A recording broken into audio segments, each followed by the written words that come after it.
Mike Gallagher watched from his second-story bedroom window as his wife eagerly embraced Jake Williams, a man who claimed to be his best friend. This was their fifth date together, and as Mike watched and listened, he learned of their plan to further humiliate him. He told Christy in no uncertain terms he wanted to spend a whole week with her, but she put him off. "Not a whole week, Jake," she said. "Maybe a weekend, but only on one condition." "What's that?" he asked. "You get Mike to pay for it," she said. He laughed. "That's silly. I'm a lot richer than he is. I'll pay for it." No, you're forgetting the most important part of all this." "And that is?" he asked. "Humiliating Mike. Come on, admit it. You get off on humiliating him, don't you? Pushing him around, making him feel worthless?"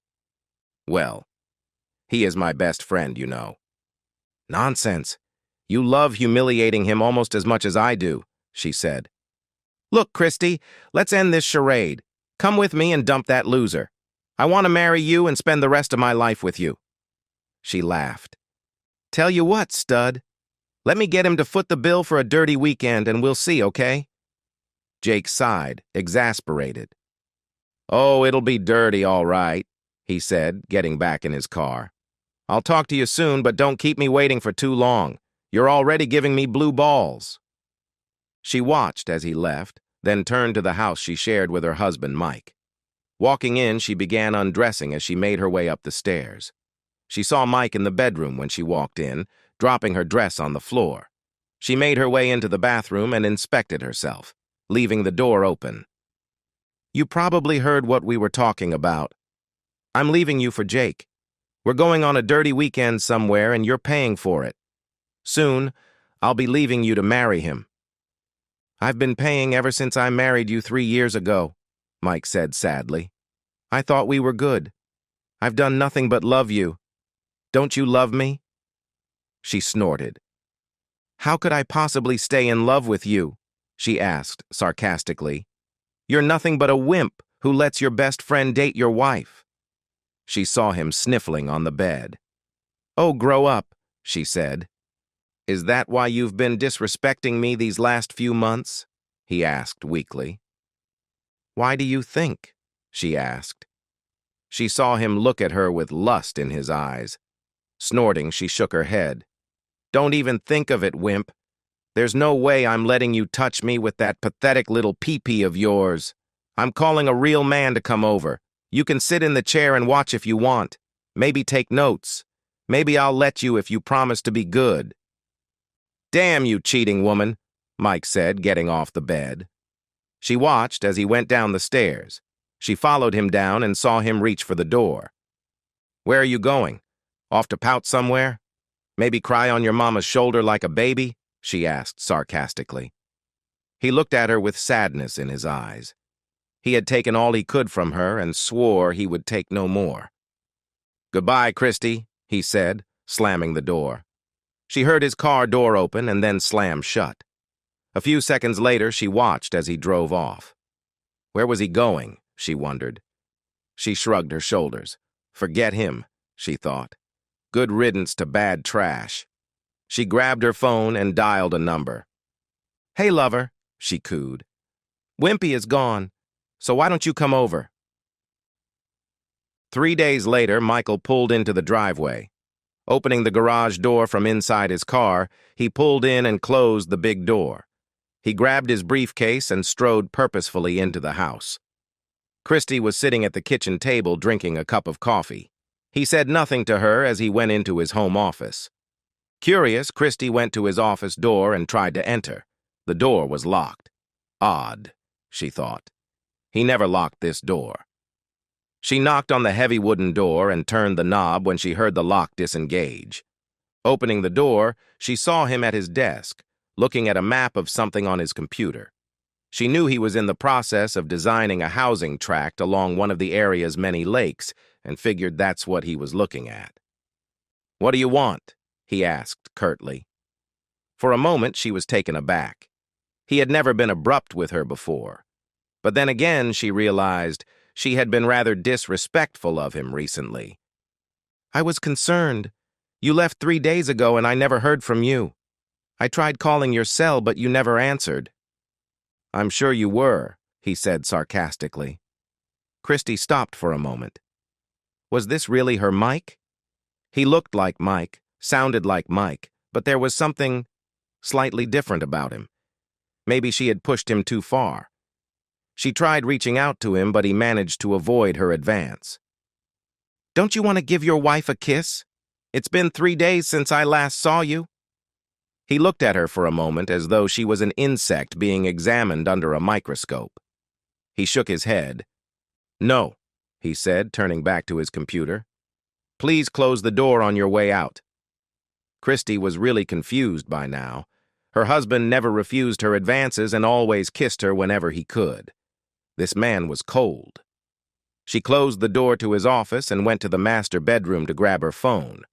She dialed a number, and a man answered on the first ring. Jake, he's back, Christy said. But something's wrong. It's like he's a different person. He wouldn't even kiss me when he came in the house. Don't worry about it, sweetie, Jake said. He's probably just realized that you're leaving him and there's nothing he can do to stop it. I'll be over tonight and we'll get it all taken care of. Just let me talk to him for a few minutes. Okay, you'd better be right. Michael heard her half of the conversation and smiled, turning back to his computer. That night, Jake pulled into the driveway. Christy opened the door and let him in, giving him a sloppy kiss as he entered. Where is he? Jake asked. She pointed to the office door. He's been in there all day, she said. Let me have a few words with him alone, Jake said as he walked to the office door. He knocked on the door after finding it locked. Mike, it's me, Jake, your friend. Can we talk for a few minutes? The door lock disengaged and Jake entered. Close the door behind you, Michael said as Jake entered. Sit, he commanded, pointing to an empty chair. Jake sat down as Michael poured himself a drink. Aren't you going to offer your friend a drink? Jake asked. Michael looked at him for a moment. Friend? Are you really my friend? Michael asked. Jake looked confused. Christy was right. This was not the weak beta male he was used to dealing with. Of course, I'm your best friend, remember?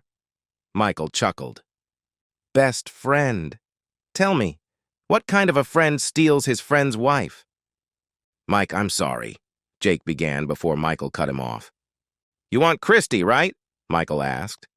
Jake nodded his head. How much is she worth to you? I don't know what you mean, Mike, Jake said. Don't play dumb with me, Jake. You're a savvy businessman. You know there's always a price to be paid in any negotiation. How much? I don't know. What do you have in mind? Jake asked. I really like that new Bentley of yours. How much did you pay for that thing? I paid over $500,000 for it, Jake said. I take it that it's paid for, right? Michael asked. Of course, Jake replied. That would be a good start, Michael said. What? You want me to hand over my Bentley in exchange for Christy? Michael smiled. Along with 25% of your net worth, Michael said. Jake's eyes widened. That's over $50 million. You can't be serious. It's exactly 52, 450, 389 according to my research. And I am serious. Very serious. You want my car and 25% of my net worth in exchange for Christy? Jake asked. Christy was right. This wasn't the man he was used to pushing around. Why should I even consider it? I already have your wife. Michael pulled up a document on his computer and printed it out. He handed it to Jake. Yes, but what do you think will happen once your board of directors and your shareholders get this? Think you'll still be rich and powerful once this hits the media? I doubt it, Michael said. This is blackmail, Jake said, reading the letter that detailed everything he and Christy had done to Mike. Perhaps. My offer is good until noon tomorrow. After 12, it goes up to 50% plus controlling shares of your company. You want Christy? That's my price. That's highway robbery. You'll never get away with it, Jake wailed. Maybe, maybe not, Michael said, sipping his drink. You want her, although God only knows why, and that's my price. I tell you what, you agree to my offer, without condition, and I'll make sure the two of you spend the rest of your lives together. Isn't that what you want? Well, yeah. I would love to spend the rest of my life with Christy, Jake said. Michael smiled. Agree to this, and I'll even make the two of you a celebratory dinner. What do you say? I'll need some time to think it over, Jake said. Michael nodded his head. I'll give you until noon tomorrow. Now please, close the door on your way out, he added, indicating the meeting was over. Jake got up, confused, and left the office. He watched through the curtains as Jake and Christy left. He smiled and made a few calls. Christy didn't get home until early in the morning. He could hear the two of them talking in the driveway. Just think, Jake said. In a couple of days, we'll be able to start our new lives, free of Mike. Come on, let me come inside and get a taste of this, he added, grabbing Christy's back. She smiled and pulled his hand away. Soon enough. I can't wait to have Mike serve us like a waiter. She kissed him and watched as he drove off. She entered the house and saw a light in her husband's office. Was he in there all this time, she wondered? She tried the door, but it was locked. Mike, she asked. Go away, Michael said. Christy decided not to push him any further. She was more than concerned about her husband's strange behavior and went on up to the master bedroom. The next day, Michael received a text from Jake. Deal. He replied with an offshore account number and instructions that he would be monitoring it to ensure the transaction was complete. Within a couple of hours, he verified the full amount had been transferred and instantly moved it out, splitting it up between several other accounts that only he had access to. He sent a text to Jake and Christy.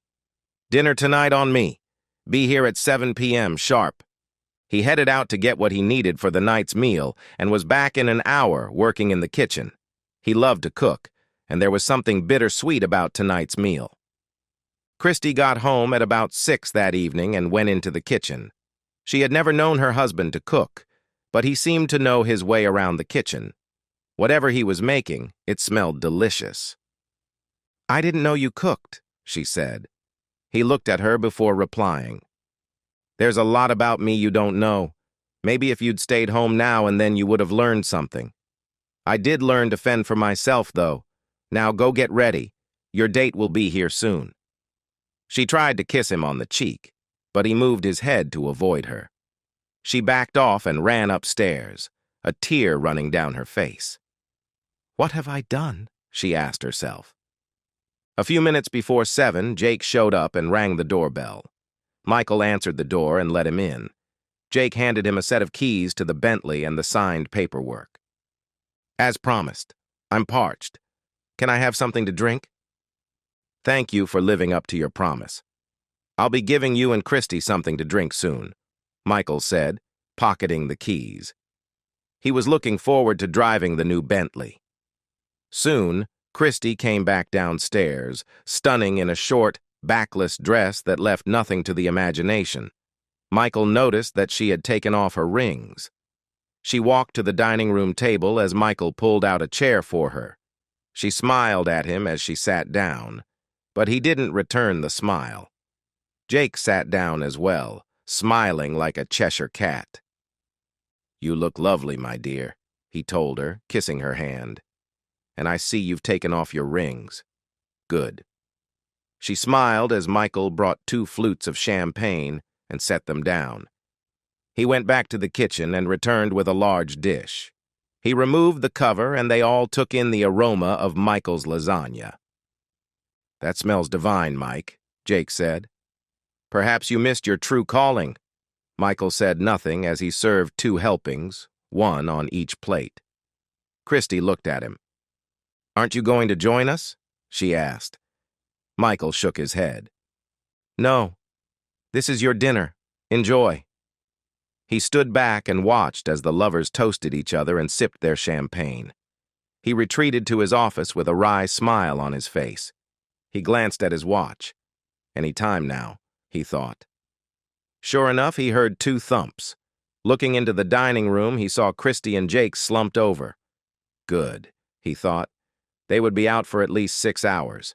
He changed clothes and got busy, stripping them both naked and tying their arms and legs around each other.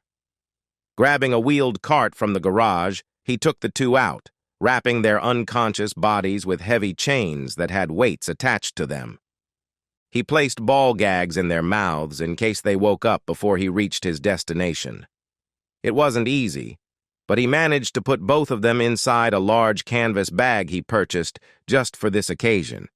Using the cart and a portable engine lift, he placed them inside the Bentley's trunk, then closed and locked the lid. He got in the car and headed out. After reaching his destination a few hours later, he noticed movement from inside the bag and opened the top. Two confused heads popped out of the bag and looked around at the darkness, scared. Michael approached them, taking a small taser with him. "If you promise to remain quiet, I'll take the gags out and answer any questions you might have. But if you scream, I promise you won't like the results," he added, holding up the taser. They nodded their heads, so Michael pulled the gags out of their mouths. "Where are we?" Christy asked, terrified. "Who are you? What's going on?" "Yeah, what the hell is going on?" asked scared Jake. "According to my GPS, this is the exact location where your husband killed himself," Michael said. "Killed himself?" Christy asked. "What are you talking about?"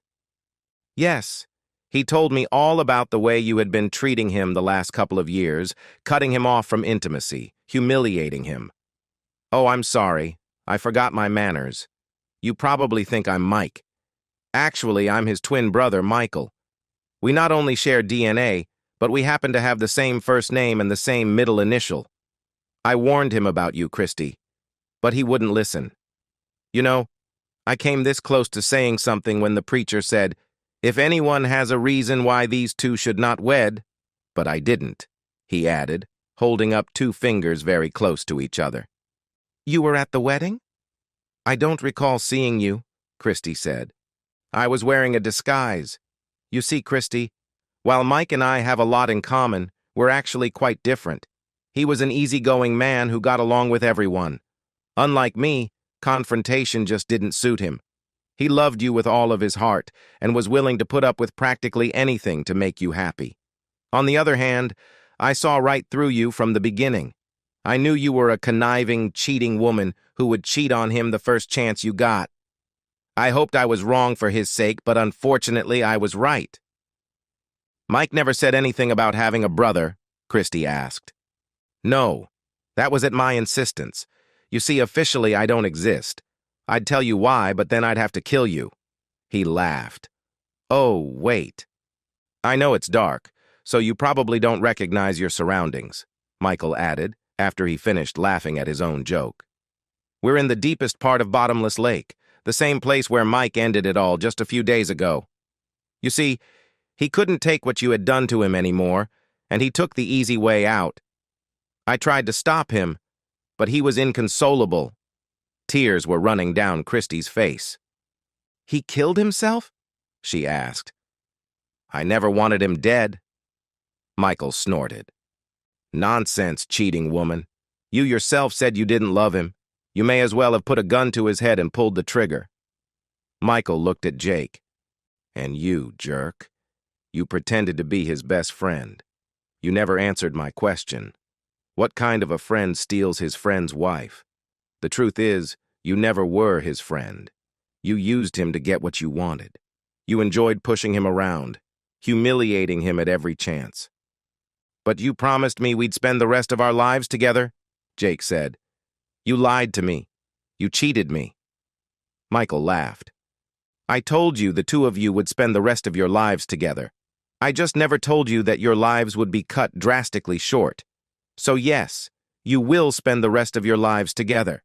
You'll even die together. Rather fitting, since the two of you conspired against my brother."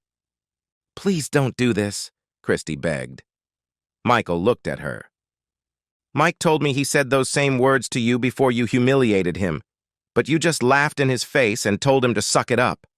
Well, cheating woman, suck it up. You're crazy. "You'll never get away with this," she said. Michael shrugged his shoulders. "Maybe, maybe not. But once your suicide letter is found on your computer, it won't matter. I have to admit, though, it is a touching letter. Changing the subject, you do know that no one has ever found the bottom of this lake, right? And there's enough weight on that chain around you to make sure your descent is rapid. I estimate you two might last 60 seconds at most before you become unconscious. You might even live a few minutes afterward. At any rate, enjoy." Michael opened the bag fully and tipped it over until the two occupants went into the water, struggling. "Bon voyage," he said, watching the bubbles come to the surface. Soon, the bubbles stopped. Michael started the boat's motor and headed back to the dock, using the marina's lights as a guide. He parked the boat, turned it off, and jumped inside the Bentley. He made a mental note to incinerate the bag so as to eliminate any evidence of its previous contents. He pulled out his phone and sent a text message. "Done." A reply came back almost instantly. "Thanks, bro. Enjoy the ride." And that's the end of today's story. If you enjoyed it, please give this video a thumbs up and drop a comment below.